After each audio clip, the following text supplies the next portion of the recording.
Hello and welcome back to Jess John channel. আজকের Photoshop টিউটোরিয়ালে দেখাবো কিভাবে একটি ছবির ড্রেসের কালারের সাথে ম্যাচিং করে ব্যাকগ্রাউন্ড চেঞ্জ করা যায়। এখানে ফটোশপে আমি একটি মডেলের ছবি ওপেন করে রেখেছি। মডেলটি একটি পিঙ্ক কালারের ড্রেস পরে আছে। এখন আমি এই পিঙ্ক কালারের ড্রেসের সাথে ম্যাচিং করে ছবির ব্যাকগ্রাউন্ডটিও পিঙ্ক কালারের নিব। প্রথমে আমি কুইক সিলেকশন টুল ব্যবহার করে ছবির মডেলটিকে ব্যাকগ্রাউন্ড থেকে আলাদা করব। এরপর নতুন ব্যাকগ্রাউন্ডটিতে এই মডেলের ছবিটিকে ড্র্যাগ করে নিয়ে যাব। এবার কন্ট্রোল-টি প্রেস করে ছবিটিকে প্রয়োজন মতো ট্রান্সফর্ম করব।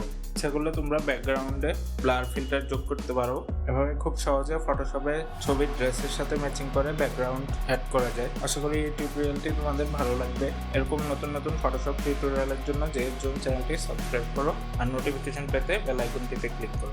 ধন্যবাদ।